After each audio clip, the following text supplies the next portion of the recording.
Sir, the union government has proposed rupees 35,000 crore offshore and mining project off the Kerala coast. This is a huge project that has been announced with nil environmental, hydrological or socio-economic impact assessment. My precise question to the ministry is that whether the Ministry of Fisheries will undertake any scientific study, community consultation or impact analysis on how such large-scale offshore mining will affect traditional fishing zones, fish breeding grounds and the livelihood of, sir, please note this, around 2.5 lakh fishing families depending on it. This is my precise question. If we are not undertaking the study, will the ministry... Question is over now. Sir, be part, sir. Take it. Be part, sir.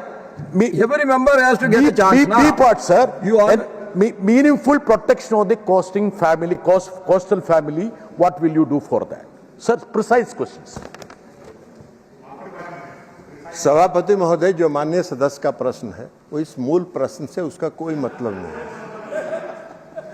उनका सवाल आप एक minute, सभापति महोदय, उनका प्रश्न disturb क्यों कर रहे हो? बैठो दादा, बैठो बैठो। Let him complete. उसका इस मूल सब से उन्होंने माइनिंग के बारे में पूछा। प्रश्न जो है वो फिशिंग से रिलेटेड है और इकोनॉमिक एक्सक्लूसिव इकोनॉमिक जोन में फिशिंग के लिए जो अभी मोदी जी की सरकार ने जो रूल्स बनाए हैं, जो उसके लिए गाइडलाइन तय किए हैं, उन गाइडलाइंस पर ये प्रश्न है। उन्होंने माइनिंग के बारे में जो केरल के अलग क्षेत्रों में, समुद्री इलाकों में जो माइनिंग हो रहा है उनके, अब मैं आपको हालांकि इस प्रश्न से उसका कोई मतलब नहीं है, लेकिन फिर भी माननीय सदस्य को हम बताना चाहते हैं कि माइनिंग प्रोजेक्ट में इन्वायरमेंटल असेसमेंट कर रहा है और यह माइनिंग का जो प्रोजेक्ट है ये माइनिंग मिनिस्ट्री के द्वारा होता है।